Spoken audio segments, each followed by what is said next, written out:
Pagbasa mula sa aklat ng Henesis. Noong mga araw na iyon, inilabas ng Diyos si Abram at sinabi sa kanya, "Masdan mo ang mga bituin, mabibilang mo ba iyan?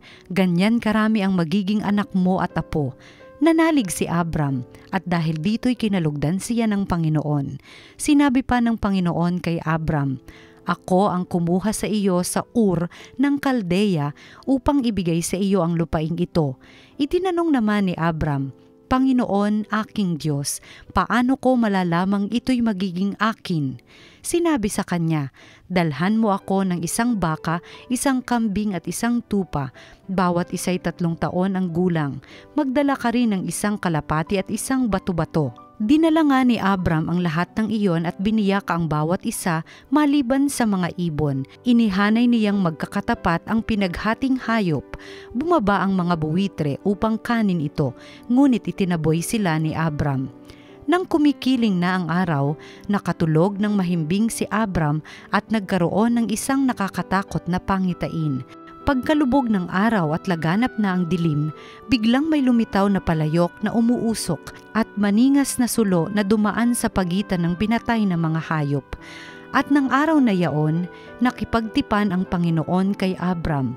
Wika niya, "Nangangako ako na ibibigay sa lahi mo ang lupaing ito mula sa hangganan ng Ehipto hanggang sa ilog Euphrates." Ang salita ng Diyos. Panginooy aking tanglaw, siya'y aking kaligtasan.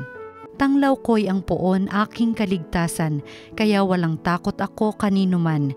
Sa mga panganib kanyang iingatan, kaya naman ako'y walang agam-agam. O Diyos, ako'y dinggin sa aking pagtawag, lingapin mo ako sa aking mahabag.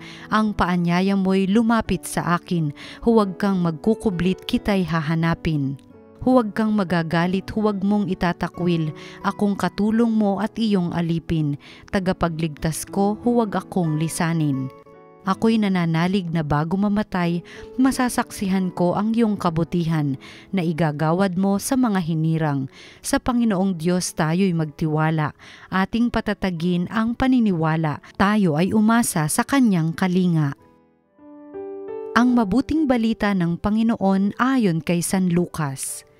Noong panahong iyon, umakyat si Jesus sa bundok upang manalangin. Isinama niya sina Pedro, Juan at Santiago. Samantalang siya'y nananalangin, nagbago ang anyo ng kanyang mukha, nagningning ang kanyang kasuotan na naging puting-puti. Di kaginsa-ginsay lumitaw ang 2 lalaki, sina Moises at Elias na napakitang may kaningningan at nakipag-usap sa kanya. Pinag-usapan nila ang nalalapit na pagpanaw ni Jesus na magaganap sa Jerusalem. Tulog na tulog si Pedro at ang kanyang mga kasama, ngunit sila'y biglang nagising at nakita nila si Jesus na nagniningning ang 2 lalaking nakatayo sa tabi niya.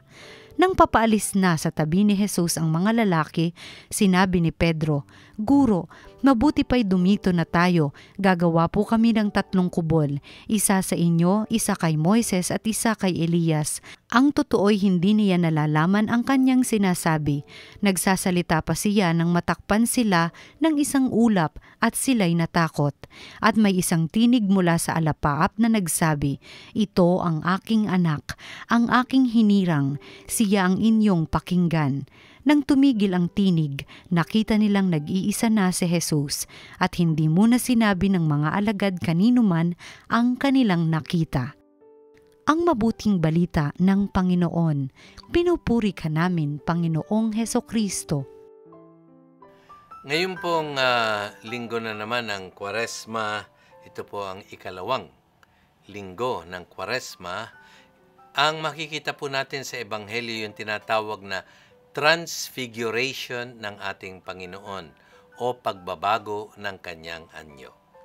Tingnan muna natin ang buong eksena. Una, si Jesus po kasama yung 3 niyang alagad, Peter, James, and John, nagpunta sa isang bundok upang manalangin. Dito pa lang may aral na sa atin.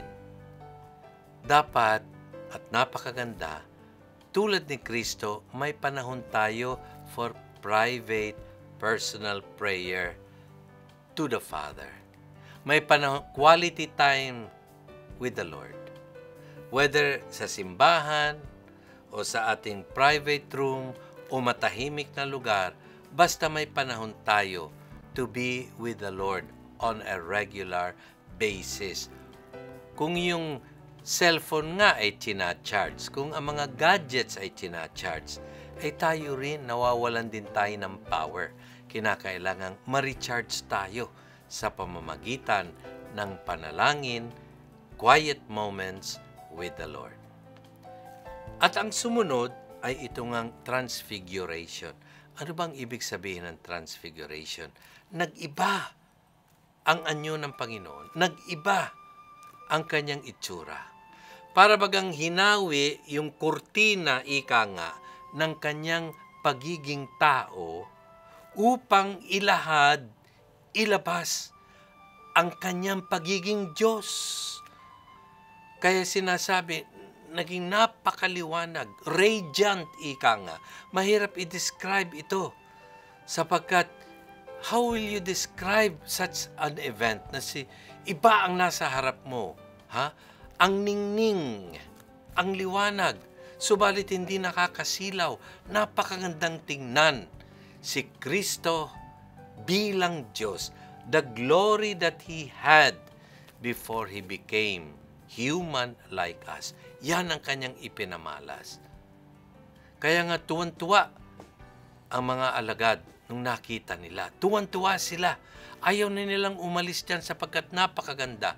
Para bang may nakita kang beautiful scenery ng nature. Ha? Ay sabi ng mga kasama mo, halika na, alis. Sandali lang, ang ganda naman kasi. Sandali lang. Kailan pa natin makikita ito? Sandali lang. Dahil napakaganda. At dyan din, o sa una, anong dahilan yan? Upang ipamalas ni Kristo ang kanyang pagiging Diyos. Divine. Pangalawa, dumating si Moses at si Elijah. Two heavyweights of the Old Testament, the lawgiver and one of the greatest prophets. Bakit sila dumating? Upang i-confirm, upang i-affirm, upang magpatotoo na ito nga si Kristo, ang Mesiyas na ipinangako ng Diyos noong kanilang kapanahunan pa. Siya na nga, wala ng iba. At yan ay nakita, yan ay narinig ng mga apostol. Pangatlong dahilan, bakit binayaan ni Jesus ang kanyang mga alagad na makita siya? Upang pagdating ng panahon na makita nila si Jesus ay naghihirap at nagpapakasakit, hindi sila mawawalan ng loob. Hindi sila manghihina sapagkat alam na nila si Kristo ay tao, si Kristo ay Diyos magpakailanman. Pagkatapos dito, bumalik ang dating anyo ng Panginoon, pero nagparinig ang Ama at winika, ito ang aking anak, pakinggan ninyo siya. This is my beloved Son, listen to Him. Yan ay sinabi hindi lamang sa mga alagad, kundi sa atin. Tayo raw ay kailangang makinig kay Kristo sapagkat siya ang pinakamamahal na bugtong na anak ng Diyos. Makinig tayo sa Kanya. Uulitin ko, sa pagbabasa ng Biblia, sa pakikinig sa homilya, sa pagbabasa ng mga babasahin tungkol sa pananampalataya, simbahan at higit sa lahat tungkol sa Diyos, nang lalo tayong lumakas sa ating pananampalataya at hindi mawalan ng loob pagdating ng hirap, sakit at pagsubok, sapagkat alam natin na hindi tayo kailanman pababayaan ng Panginoong Jesucristo, ang Diyos na naging tao. Amen.